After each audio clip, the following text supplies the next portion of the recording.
In the previous chapter, in the previous lecture, we had basic understanding of what is the meaning of motion. Then we studied about the two important terms that are associated with an object performing a linear motion, that is motion along a straight line, that is the displacement and the distance traveled. Now today we are going to discuss two types of motion, that is uniform motion and non-uniform motion. Before I teach you, whatever motions are there in the universe, majority are non-uniform motion. Why? We'll discuss. Now a small table is given in a textbook in which certain time intervals are given. Then there are two different objects or two different vehicles named as A and B. The distance covered by these two objects in a fixed time interval is given over here. So have a look. At 9 o'clock the distance traveled was 10. At 9:30 I am talking about object A. At 9:30 it becomes 20. At 10 o'clock it becomes 30. At 10:30 it becomes 40. At 11 it becomes 50. So here we are having the same time intervals of half an hour. हमारा जो time interval है वो half an hour का है, 9 से 9:30, 9:30 से 10, 10 से 10:30 और 10:30 से 11. तो यहाँ पे इक्वल इंटरवल ऑफ टाइम में ये जो हमारा ऑब्जेक्ट ए है वो इक्वल डिस्टेंस ट्रैवल करता है, that is 10 kilometre, 10 to 20, 20 to 30, 30 to 40, 40 to 50. So what does that mean?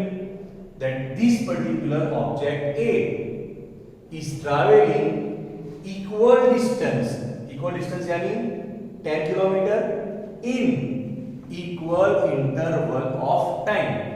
तो इंटरवल ऑफ टाइम क्या है? Half hour, 9 to 9:30, 9:30 to 10, 10 to 10:30, so on. Such motion in which an object is traveling equal distances in equal interval of time, then such motion is known as uniform motion. So now I can say it with confidence that here our object A is performing uniform motion. क्यों object a uniform motion perform कर रहा है? क्योंकि object A है वो equal distance travel कर रहा है 10 to 20, 20 to 30, 30 to 40, यानी हर आधे घंटे में जो उसका डिस्टेंस ट्रैवल है वो सेम है, that is flat 10 kilometre per hour. So I can say that object A is performing uniform motion. जो हमारा ऑब्जेक्ट ए है वो यूनिफॉर्म मोशन परफॉर्म कर रहा है. Now let us move to object B. अब now for object B also the time interval is same, 9 to 9:30, 9:30 to 10, 10 to 10:30 and 10:30 to 11, यानी time interval equal है, आधे घंटे का जो टाइम इंटरवल है वो सेम है, but distance travel is not same. क्यों? क्योंकि इस हाफ घंटे में, पहले हाफ आवर में वो 12 से 21 तक आया, यानी उसने कितना डिस्टेंस ट्रैवल किया? 9 किलोमीटर. ठीक है. फिर 9:30 से 10 वाले हाफ एन आवर में वो ट्रैवल कर रहा है 21 to 28, यानी हुआ 7. तो पहले हाफ आवर में 9 किलोमीटर, फिर स्पीड डिक्रीज होके हो गई 7 kilometre. Then for next half an hour it moves from 28 to 42, यानी 14 किलोमीटर. ठीक है. Then for next half an hour 42 to 48, यानी 6 kilometre. So for each equal interval of half an hour the distance traveled is not same, the distance traveled is unequal. तो जब कोई object equal intervals of time में unequal distances travel करता है तो हम ऐसे मोशन को बोलते हैं non uniform motion. So from the given data over here, object जो हमारा ए है वो यूनिफॉर्म मोशन को डिस्क्राइब करता है और जो हमारा ऑब्जेक्ट बी है वो नॉन यूनिफॉर्म मोशन को डिस्क्राइब करता है. क्यों? क्योंकि ऑब्जेक्ट ए है वो इक्वल इंटरवल ऑफ टाइम में इक्वल डिस्टेंस ट्रैवल करता है, whereas object B equal interval of time में अनइक्वल डिस्टेंस ट्रैवल करता है, इसलिए ऑब्जेक्ट बी का मोशन नॉन यूनिफॉर्म है. सो डियर स्टूडेंट्स, मैं समझ लेता हूं कि आपको इसका डिफरेंस पता चल गया, what is the meaning of uniform motion, what is meaning of non uniform motion. तो जैसा कि मैंने बताया कि ज्यादातर मोशन जो हमारे डे टू डे लाइफ में देखते हैं वो नॉन यूनिफॉर्म मोशन है। आप सुबह में आपके घर से स्कूल को आने के लिए निकलते हो किसी टू व्हीलर को लेके, तो जब आप सोसाइटी में से निकलते हो तो आपकी स्पीड कम होती है, फिर जब आप मेन रोड पे आ जाते हो तो आपकी स्पीड थोड़ी इंक्रीज हो जाती है। मेन रोड से फिर जब आप मार्केट से गुजरते हो तो वहां पे व्हीकल का ट्रैफिक ज्यादा होता है तो आपकी स्पीड थोड़ी कम हो जाती है। अगर सिग्नल आ जाएगा तो आपको ब्रेक लगा के आपकी स्पीड को 0 भी करनी पड़ेगी, ठीक है। फिर अगेन थोड़ा रास्ता क्लियर हुआ तो आपकी स्पीड इंक्रीज हुई। जब आप स्कूल में एंटर कर रहे हो, बहुत सारे बच्चे हैं, तो वहां पे आपकी स्पीड कम हो जाती है। यानी जो आपका मोशन है वो नॉन यूनिफॉर्म है। क्यों? क्योंकि आपकी स्पीड ट्रैफिक के हिसाब से बढ़ती रहती है, कम होती रहती है। तो जब आपकी स्पीड कंटिन्यूअसली चेंज होती रहती है तो आपका जो डिस्टेंस ट्रैवल्ड है पर यूनिट टाइम वो भी चेंज होता रहता है, तो आपका मोशन जो होगा वो नॉन यूनिफॉर्म होगा। लेकिन कुछ एग्जाम्पल ऐसे भी हैं जिसमें ऑब्जेक्ट का मोशन यूनिफॉर्म होता है, जैसे घड़ी के कांटे, ठीक है। तो उसका आप मिनट का कांटा ले लो, you can take a minute hand, hour hand और even a second hand. It always travels equal distance in equal interval of time. तो जो आपका मिनट का जो कांटा है, द मिनट हैंड, वो 1 आवर में एक पूरा सर्कल लगाएगा हर बार। तो आप 5 से 6 का लो, 6 से 7 का लो, 7 से 8 का लो, उसका कोई फर्क नहीं पड़ता। For every 1 hour it will travel the same distance, क्योंकि वो एक पूरा एक सर्कल करके फिर से वापस पे 12 पे आएगा। तो for 1 hour, for equal time interval of 1 hour, the distance travelled is same. तो जो घड़ी के कांटे की जो मूवमेंट हुई, वो जो मोशन हुआ, वो एग्जाम्पल हुआ यूनिफॉर्म मोशन का। बट एज आई सेड, ज्यादातर मोशन जो हम डे टू डे लाइफ में देखते हैं, they are non uniform in nature because we never or very seldom travel at the same speed. Our speed keeps on changing. So in the comment box, I want you to write some more examples of uniform motion and non-uniform motion.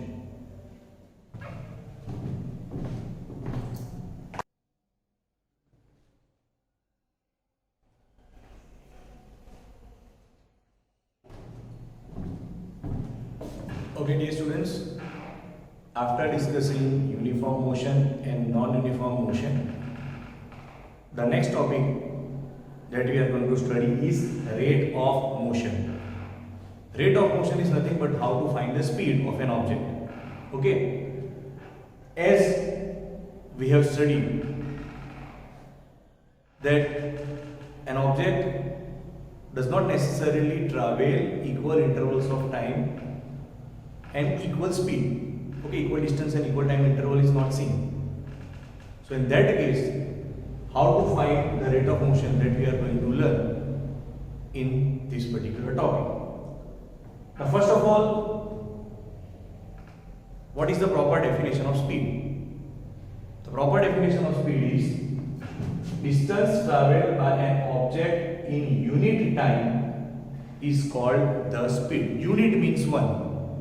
Okay, so generally we take it as in 1 second. Okay, so the distance travelled by an object in unit time is called its speed. The SI unit or standard unit of speed is meter per second or meter second inverse. This means one and the same. You can write meter upon second, that is meter per second. And if you don't want to use this upon symbol, तो जो denominator वाला second है उसको represent करते हैं second inverse. S के ऊपर जो हमने -1 लिखा है वो इंडिकेट करता है कि ये जो S है वो डिनोमिनेटर पार्ट में, यानी it's metre per second. So you can represent the SI unit as like this, metre per second, और you can also write metre second inverse, both mean one and the same. ज्यादातर हम speed को major करते हैं kilometre per our में, ठीक है। तो many students make the mistake कि एग्जाम में क्वेश्चन पूछा है कि what is the SI unit of speed. तो जब स्पीड आता है तो उनके दिमाग में आता है एक ही unit, that is kilometre per hour. So that is the conventional unit. Means ज्यादातर हम जिस यूनिट को यूज करते हैं वो जरूरी नहीं है कि वो स्टैंडर्ड यूनिट हो। समझ में आ रहा है? So in day to day life we generally measure speed in the terms of kilometre per hour. ठीक है, जनरल लाइफ में हम ज्यादातर कौन से यूनिट का कर रहे हैं स्पीड को अगर मेजर करनी है तो आता है किलोमीटर पर आवर। कुछ कंट्रीज में उसको माइल्स पर आवर में मेजर करते हैं। लेकिन जो स्टैंडर्ड यूनिट है उसको एसआई यूनिट बोलते हैं। तो स्पीड का एसआई यूनिट और स्टैंडर्ड यूनिट है मीटर पर सेकंड। जैसा कि मैंने आपको बताया कि उसको आप रिप्रेजेंट करते हैं ऐसे, मीटर पर सेकंड और मीटर सेकंड इनवर्स। अब इसको अगर आपको स्मॉलर यूनिट लेना है तो आप स्मॉलर यूनिट भी ले सकते हो, लार्जर यूनिट लेना है तो लार्जर भी ले सकते हो। Okay, so certain time people may take centimetre per second or centimetre second inverse. उसको आपको बढ़ाना है तो आप बढ़ा सकते हो, but the standard unit is metre per second. Metre is metre second inverse and the conventional unit is kilometre per hour in India. अब हम बात कर रहे हैं एवरेज स्पीड। तो क्यों हमको एवरेज स्पीड फाइंड करनी है? तो जैसा कि मैंने आपको बताया था कि कोई भी मोशन होता है वो ज्यादातर नॉन यूनिफॉर्म रहता है, यानी कि स्पीड एक सी नहीं रहती। हर मोमेंट पे, हर टाइम पे speed keeps on changing. Let me give you a small example that you are moving from place A to B. Okay, suppose the distance between this place A and B is 50 kilometres और आप ए से B तक पहुंचने में 1 घंटा लगाते हो। You take 1 hour to reach place B from place A.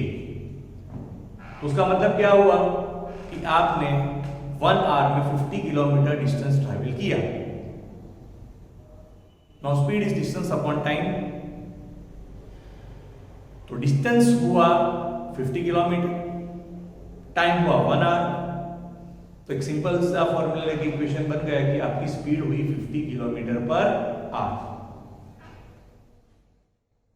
Does it necessarily mean कि आपने वो जो पूरी 1 घंटे की जर्नी है उसमें आपकी स्पीड 50 किलोमीटर ही रहेगी? नहीं रहेगी, क्योंकि तो जब आप जर्नी चालू करोगे और आपकी सोसाइटी से गाड़ी को निकालोगे तो आपकी स्पीड होगी 5 to 10 किलोमीटर पर आवर। फिर जैसे आप मेन रोड पे आओगे स्पीड में increase to 50 kilometre per hour. अगर कोई क्राउडेड एरिया आया तो अगेन स्पीड थोड़ी रिड्यूस हो जाएगी, 10-15 हो जाएगी। अगर बीच में कोई ऑब्स्टेकल आया या सिग्नल रेड है तो आपकी स्पीड 0 हो जाएगी।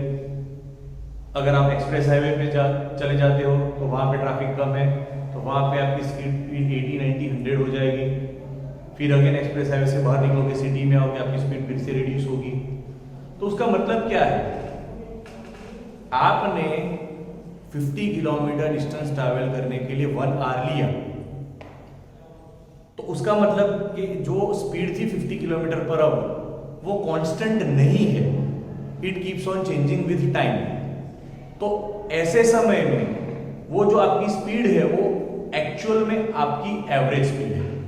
ठीक है, तो कोई बार स्पीड बढ़ के 100 हो गई, स्पीड डिक्रीज होके 10 हो गई, वो सारे स्पीड का जब एवरेज निकालोगे तब वो होती है 50 kilometre per our. That means जो मैंने 50 किलोमीटर पर आवर बोला वो मेरी स्पीड नहीं है। क्यों? क्योंकि वो स्पीड कांस्टेंट नहीं रहती, that speed keeps on changing depending upon the traffic situation. So more important term is average speed. तो ऐसे केस में हम स्पीड नहीं, हम कौन सा टर्म यूज करते हैं? Average speed. तो आपको अगर किसी भी ऑब्जेक्ट की एवरेज स्पीड फाइंड करनी है तो what should be the formula? तो here the formula is given, the average speed of any object is equal to total distance traveled by the object upon total time taken to travel that distance. Again आप उस example पे चले जाओ, place a से B का distance कितना था? तो 50 किलोमीटर। तो टोटल डिस्टेंस ट्रैवल हुआ 50 kilometre upon total time taken. तो आपने टाइम कितना लिया था? 1 hour।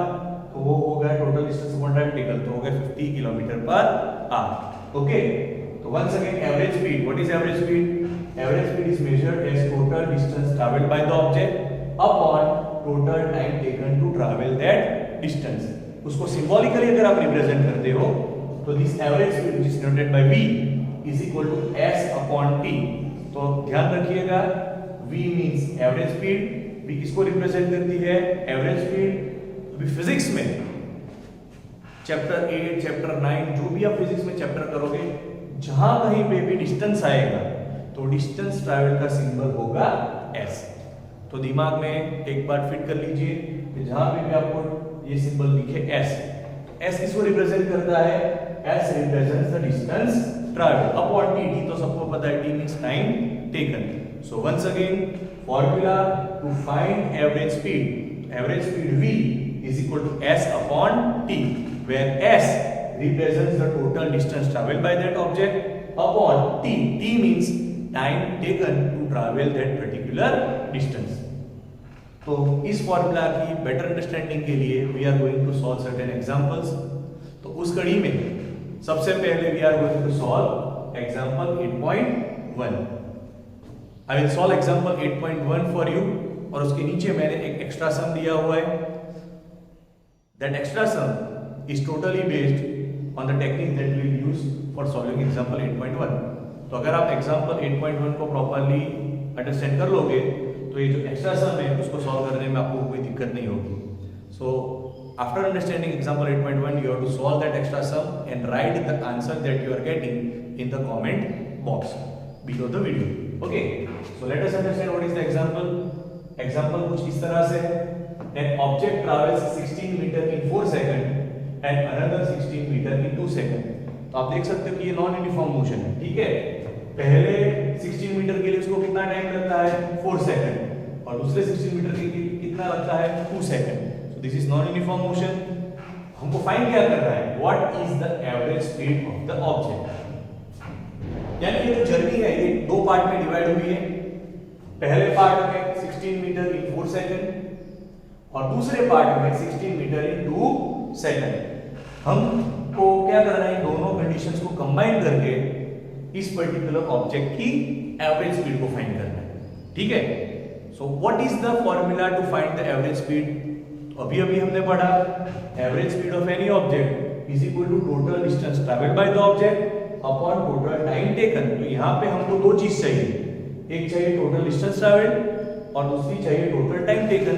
तो क्वेश्चन में से हम देख लेते हैं व्हाट इज टोटल डिस्टेंस। तो पहले पार्ट में 16 मीटर और दूसरे पार्ट में भी 16 मीटर, यानी टोटल डिस्टेंस कितना ट्रैवल हुआ? 16 metre plus 16 metre. So here I have written total distance is equal to 16 metre plus 16 metre, that is 32 metre.